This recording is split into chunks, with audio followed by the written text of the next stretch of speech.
anuncios. Bien, hermanos, vamos entonces a entrar a Salmos capítulo 6. Y para empezar, lo que podemos decir de este salmo, hermanos, es que este salmo ya no forma parte de la serie que habíamos estado viendo de los 4 salmos anteriores, es decir, Salmos capítulo 2, 3, 4 y 5.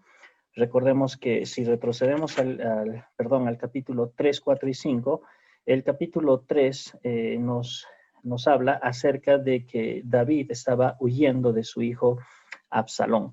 Entonces, a raíz de esta huida se originan esas 3 oraciones del capítulo 3, 4 y 5. Cuando llegamos al capítulo 6, hermanos, ya no estamos hablando del mismo contexto. Ya se trata de una oración de un tiempo diferente, de una situación diferente. Yo en mi Biblia tengo el título que dice oración que pide misericordia en tiempo de prueba. Sin embargo, hermanos, al estar analizando el pasaje, este pasaje no habla simplemente de un periodo de prueba, sino más bien habla de un castigo de parte de Dios. Y eso claramente lo podemos ver en el primer versículo, cuando empieza Salmos capítulo 6, versículo 1, dice, Jehová, no me reprendas en tu enojo, ni me castigues con tu ira. Dios castiga a sus hijos porque los ama, ¿no? Entonces, esa es la razón por la cual nosotros podemos pasar situaciones de castigo en esta tierra. Dios no cambia, hermanos. Desde el comienzo de la creación, Dios ha sabido castigar a sus hijos. Tal vez acá en el Antiguo Testamento vemos cómo era el castigo de Dios a través de las enfermedades, a través de las dolencias físicas, que eso también se reflejaba ya en lo que es el espíritu y el alma.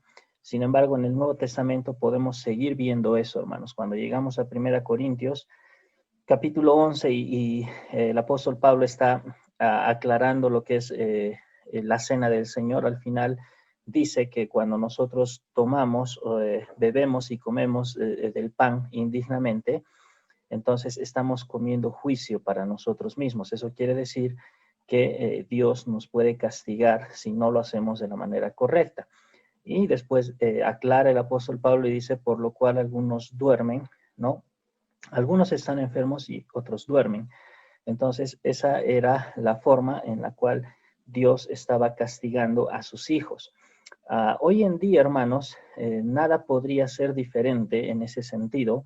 La palabra de Dios en ninguna parte nos indica de que Dios ha cambiado la forma de castigar a sus hijos en cuanto a nuestro comportamiento. Entonces, hermanos, cuando empezamos a estudiar este salmo, no tenemos que pensar en una prueba, sino más bien en un castigo. Yo he escuchado muchas veces cuando a alguien le pasa algo, una situación, un accidente, un problema, tal vez situaciones difíciles en la vida, ¿no? Y muchas veces el consejo y el ánimo es decir, tranquilo hermano, tranquila hermana, Dios te está probando, ¿no? Y puede ser, hermano, puede ser que Dios nos esté probando, pero yo prefiero, ¿no? Que primero pensemos en un castigo de parte de Dios, porque ¿quién de nosotros podría decir, yo no merezco un castigo de parte de Dios? Creo que ninguno. Todos, de alguna forma, constantemente le fallamos a Dios, de una y otra forma. Entonces, hermanos, cada vez que se venga un castigo a nuestra vida, una situación difícil, entonces lo correcto, ya vamos a entrar a ver este pasaje, pero lo correcto sería que nosotros le digamos, Señor, si este es un castigo para mí, entonces gracias, ¿no? Porque en realidad Dios nos está formando, Dios nos está amoldando, Dios nos está enseñando a que seamos mejores hijos, que seamos más ejemplares, que seamos dignos de ser llamados cristianos.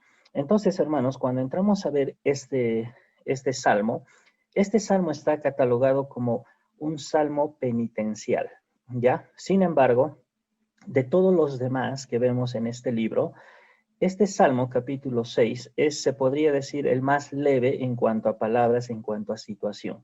Más adelante vamos a ver otros salmos que son más fuertes, son más impactantes por el énfasis y por la situación en la cual el salmista va a estar orando. Acá David va a tener una situación, la palabra de Dios no aclara exactamente en qué momento de su vida está pasando esto, pero la idea, hermanos, de este capítulo es que el salmista David está siendo castigado por algún pecado que él cometió.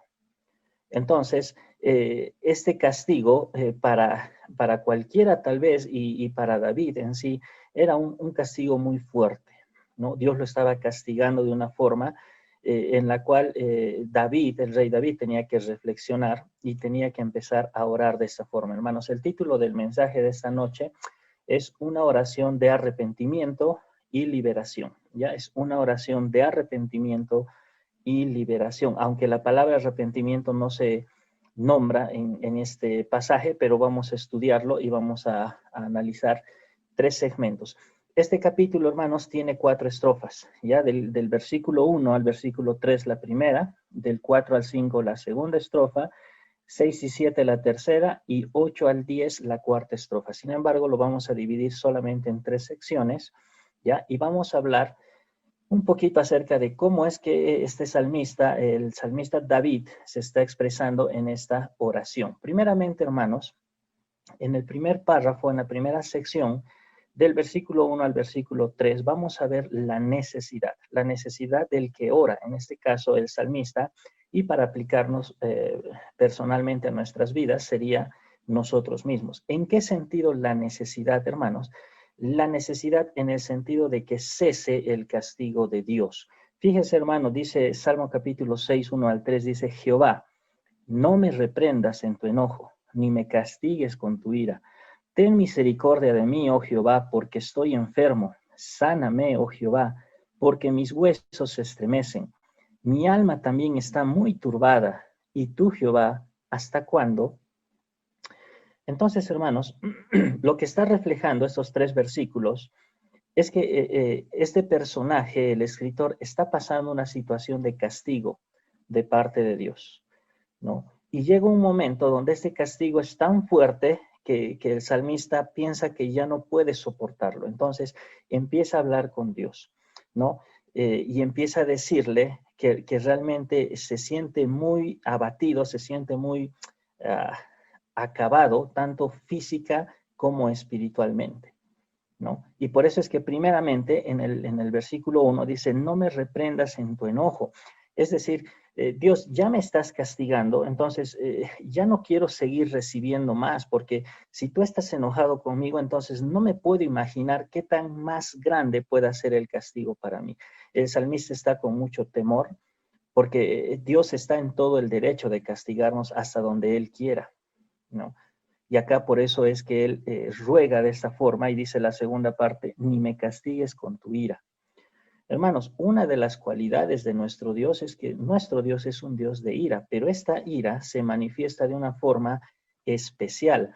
Ya, por ejemplo, vamos a ver esta ira de nuestro Señor cuando sea el juicio final del gran trono blanco, cuando aquellas personas que no han recibido a Cristo como su Salvador tengan que irse al infierno, ¿no? Entonces, el atributo, hermanos, de que nosotros tenemos que resaltar en este versículo es que tenemos también un Dios de ira, así como tenemos un Dios que es amor, un Dios que es justo, un Dios que es santo, un Dios que es todopoderoso, tenemos un Dios que también tiene ira, pero no hacia nosotros, ¿no? Sino hacia el pecado.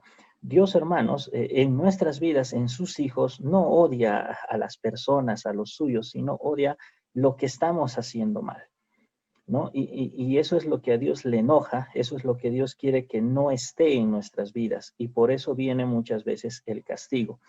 Acá, hermanos, en estos versículos, el salmista está consciente de que se ha equivocado. Por eso es que está hablando de esta forma y está diciendo, ni me castigues con tu ira. Versículo 2, ten misericordia de mí, oh Jehová, porque estoy enfermo. Acá ya manifiesta la condición física en la cual se encuentra en ese momento el salmista. Dice, sáname, oh Jehová, porque mis huesos se estremecen.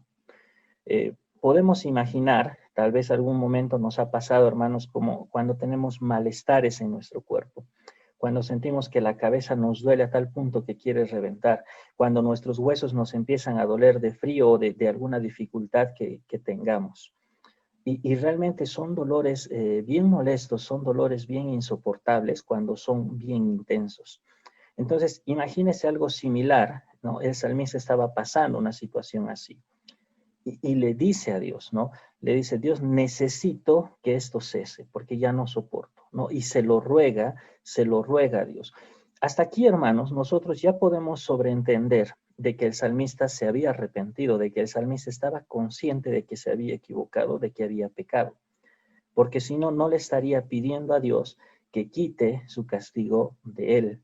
No, creo que ninguno de nosotros, hermanos, en un sano juicio seríamos capaces de decirle a Dios que nos quite el castigo cuando nosotros ni siquiera hemos reconocido nuestro error. Es por eso que es importante, hermano, que cada vez que se atraviesa una situación en nuestra vida, no seamos tan positivos en el sentido de decir, es una prueba, ¿no? Sino más bien que sea momento para reflexionar en nuestras vidas, ¿no? Y decir, sí, Señor, yo te he fallado muchas veces. Y si esto es un castigo, entonces me lo merezco, bien merecido lo tengo, ¿no? Y te agradezco porque esto me va a formar, esto me va a ayudar. Y esa es la actitud que nosotros debemos tomar ante estas situaciones que, por cierto, hermanos, también sí pueden ser consideradas como pruebas, ¿no? Pero mi consejo personal, hermanos, es que nosotros primeramente con mucha humildad pensemos en el castigo, porque no somos perfectos, porque nos equivocamos bastante. Versículo 3 dice, mi alma también está muy turbada. Primero habla de su condición física y ahora va a hablar de su condición espiritual. ¿Y tú, Jehová, hasta cuándo? Esta pregunta, ¿hasta cuándo, hermanos? Está haciendo referencia a los 3 versículos, es decir, Dios, ¿hasta cuándo va a seguir mi castigo? ¿No? ¿Hasta cuándo voy a seguir padeciendo estos dolores, esta enfermedad? Entonces, es un ruego, ¿no? No es un reclamo, es un ruego para que Dios cese el castigo en esta persona, en el salmista. Hermanos, cuando nosotros nos encontramos en una situación de que estamos conscientes de que hemos llevado una vida pecaminosa, una vida alejada de Dios, algo malo que hayamos hecho y sabemos que Dios nos está castigando por lo que hemos hecho, entonces Dios va a obrar de diferentes formas para manifestarnos ese castigo de su parte. Puede ser a través de una enfermedad, puede ser a través de dolencias, puede ser como Dios quiera hacerlo, hermano y hermana, ¿no? Pero nosotros debemos estar dispuestos a soportar y si no podemos, hermanos, podemos clamar como el salmista y decirle, Dios, ya no soporto este castigo, ¿no? O sea, sé que lo merezco, sé que he hecho cosas malas, pero realmente ya no puedo soportar este castigo. Hermanos, en la segunda sección, lo que vamos a ver es, hemos visto primeramente la necesidad del que ora, en ese sentido dijimos, de que necesita esta persona que el castigo cese, que el castigo acabe. En la segunda sección, hermanos, del versículo 4 al 7, vamos a ver la súplica. Ya vamos a ver una súplica después de que el salmista manifiesta su necesidad. Vemos la súplica. Fíjese, hermano, versículo 4, dice, vuélvete, oh Jehová, libra mi alma, sálvame por tu misericordia. Acá el salmista está mencionando la misericordia de Dios. Y nosotros sabemos muy bien, hermanos, que cuando hemos recibido a Cristo ha sido solamente por la misericordia de Dios. Tenemos entrada al cielo, tenemos entrada al Padre solamente por su misericordia, no por lo que nosotros hayamos hecho o porque lo merezcamos, simplemente la misericordia de Dios. Entonces, acá el salmista sentía que él estaba alejado de Dios, ¿no? Por eso es que le dice, vuélvete, oh Jehová, libra mi alma, sálvame por tu misericordia. No estamos hablando, hermanos, de salvación de alma. Ya se puede malinterpretar y decir, acá hay un versículo que está hablando de la pérdida de salvación y no es así. Recordemos que el énfasis en los primeros 2 versículos, hermanos, es la condición física. Y acá el salmista lo que está diciendo, sálvame, le está diciendo, Dios, no quiero morir. No quiero morir todavía, quiero seguir viviendo, quiero seguir en este mundo. Esa es la súplica que hace en el versículo 4. Versículo 5 dice, porque en la muerte, ahí lo aclara, porque en la muerte no hay memoria de ti. En el Seol, ¿quién te alabará? ¿Sabe qué está diciendo acá, hermano, hermana? Está diciendo, yo sé que si muero, ya no voy a poder alabarte en esta tierra, ya no voy a poder servirte, porque tú no te comunicas ya con los que mueren.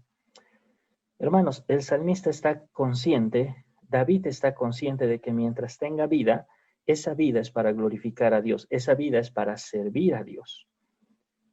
Y él dice, Dios, no quiero morir porque quiero seguir sirviéndote, quiero seguir alabándote, ¿no? Es bien cierto y correcto lo que el apóstol Pablo dice, para mí el vivir es Cristo y el morir es ganancia. Es verdad, hermanos, ¿no? El vivir es Cristo, tenemos que vivir por la causa de Cristo. Pero Pablo dice, el morir es ganancia, o sea, si me muero, pues ya se acaba todo lo difícil y estoy al lado de mi Señor. Nada de sufrimiento, nada de llanto, nada de dolores, nada. Todo felicidad.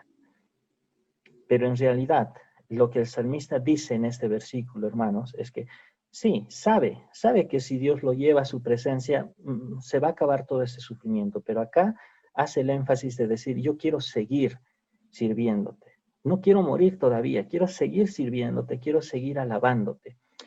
Y hermanos, esa debe ser nuestra oración, porque si fríamente nos preguntamos, o si alguien en algún momento le ha preguntado, ¿quieres morir? ¿Cuál es nuestra respuesta? La respuesta humana, por lo general, ¿no? Tal vez no en todos, pero por lo general, hermanos, es no. No quiero morir. No tenemos miedo a la muerte, pero sí tenemos miedo a cómo morir. Tenemos miedo que un cáncer nos consuma. Tenemos miedo a que alguien nos atropelle. Tenemos miedo a esos acontecimientos que son realmente tal vez muy frustrantes incluso para la familia que tiene que atravesar por todo eso. No es bonito ni agradable ver que el ser querido está sufriendo y que pronto puede fallecer. Entonces, hermanos, cuando nosotros vemos este pasaje, debemos reflexionar en eso. Si estamos vivos, si Dios nos ha dado un día más de vida, es para alabarle, es para servirle. Y no debemos desear la muerte. Versículo 6 dice, me he consumido a fuerza de gemir, todas las noches inundo de llanto mi lecho, riego mi cama con mis lágrimas.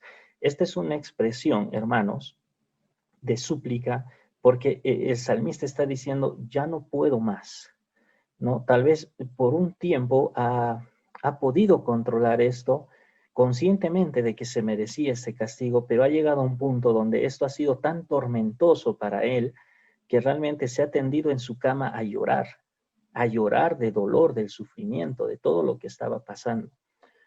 Y hermanos, no sé si a ustedes, pero yo creo que sí, en algún momento de nuestras vidas nos pasa esto, a través de las situaciones, de los problemas, que pueden ser castigo o también pueden ser pruebas, ¿no? Pero dentro del énfasis de este pasaje, hermanos, estamos hablando del castigo de Dios.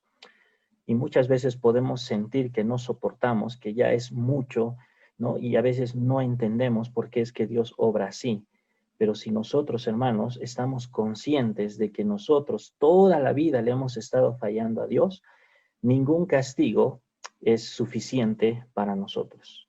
Todo castigo nosotros deberíamos saber recibirlo como que es lo justo y tal vez es mínimo comparado a lo que realmente nos merecemos. Eh, Estos dos versículos, hermanos, ya terminan con la súplica del salmista de David, ¿no? Haciéndole conocer a Dios que realmente ya no puede con esa situación, quiere restablecer esa comunión, quiere estar bien, porque a causa de este castigo, este dolor, él no puede hacer muchas cosas.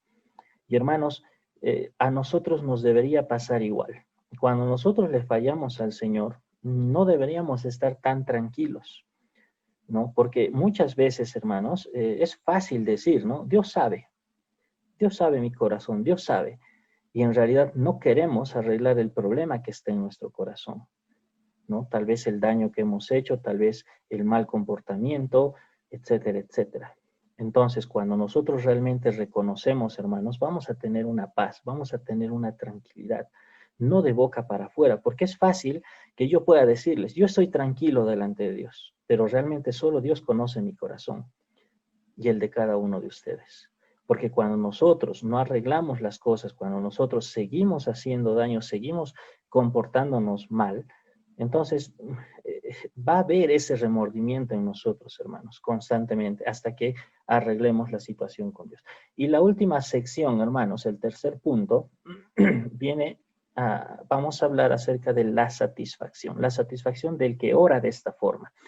Y acá el salmista ya tiene una esperanza, ¿no? Que después de haber hablado de esta forma con Dios, va a restablecer no solamente su comunión, sino que también se va a sentir plenamente protegido. ¿Por qué? Porque él sabe que Dios le está escuchando. Dice el versículo 8, apartaos de mí, todos los hacedores de iniquidad, porque Jehová ha oído la voz de mi lloro.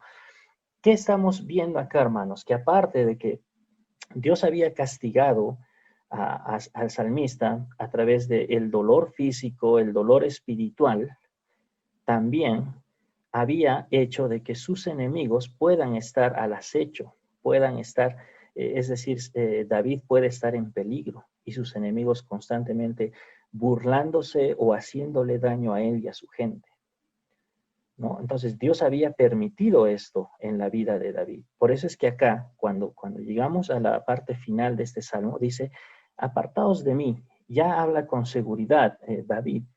Dice, todos los hacedores de iniquidad, porque Jehová ha oído la voz de mi lloro. Jehová ha oído mi ruego, ha recibido Jehová mi oración. Se avergonzarán y se turbarán mucho todos mis enemigos, se volverán y serán avergonzados de repente. Hermanos, en la actualidad tal vez no nos va a pasar algo similar, tal vez sí. Tal vez Dios va a dejar que nuestros enemigos, que personas puedan hacernos daño, y va a ser la forma también en la cual Dios nos va a castigar. Somos sus hijos y Dios sabe, hermanos.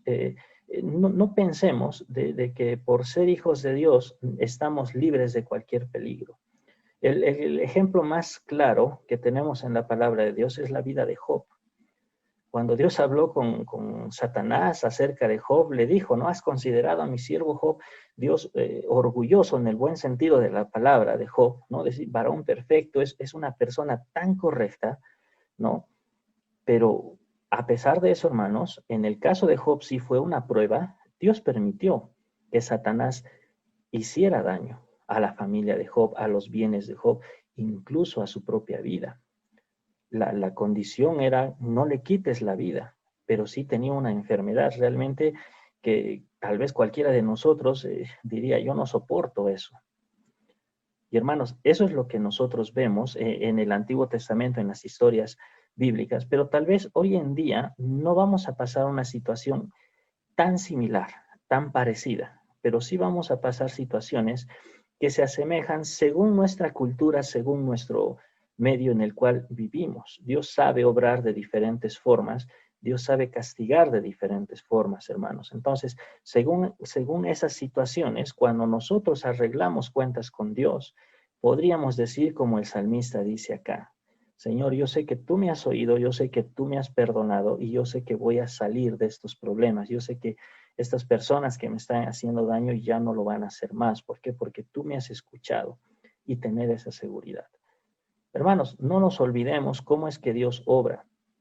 Es, eh, es injusto y es tal vez irreal que nosotros podamos decir que todo el tiempo que nos pasa algo malo son pruebas. Porque la palabra de Dios promete, por ejemplo, a Josué, de que si Josué andaba correctamente, le dijo, todo te va a salir bien, todo. Y esa promesa también es para nosotros, hermanos. Si nosotros realmente somos muy obedientes al Señor, entonces todo nos va a salir bien. Pero si nosotros empezamos a cometer errores, entonces esa es la razón por la cual nuestra vida no siempre anda de la mejor forma posible, ¿no? Entonces, hermanos, dejemos a un lado nuestro orgullo de decir siempre es una prueba, Señor, me estás probando, cuando en realidad puede ser un castigo de parte de Él. Yo le animo, hermano, hermana, en esta noche a que si usted se encuentra en una situación difícil, se encuentra en una situación que no sabe si es prueba o si es castigo, le hable al Señor y le diga, Señor, si es un castigo, gracias. Gracias, porque me lo merezco. Y lo digo, hermanos, poniéndome yo en primer lugar, porque todos le hemos fallado mucho más de lo que Dios nos ha dado. No merecemos tan grande amor, pero gracias a Dios por su misericordia, gracias a Dios por el sacrificio de su Hijo, gracias a Dios, porque a través de eso podemos estar seguros de que Dios siempre nos perdona si realmente somos sus hijos. Vamos a orar y terminamos. Señor, te damos gracias por este día. Gracias, Señor, por todos mis hermanos que han podido conectarse. Gracias, Señor, por tu palabra, porque estamos aprendiendo en este hermoso libro, Señor, las maneras distintas en las cuales estos grandes hombres oraban a ti, Señor. Y te pedimos que nos ayudes a aplicar, Señor, a nuestras vidas. Estamos aprendiendo cosas hermosas y te pedimos, Señor, que nos sigas ayudando y que sigamos aprendiendo a orar, a hablar contigo, Señor, como lo hacían estos hombres, Señor. Te agradecemos por este tiempo y pedimos, Señor, que siempre nos ayudes a poder aplicar a nuestras vidas todo lo que aprendemos. Te amamos en nombre de Cristo Jesús. Amén. Bendiciones, hermanos.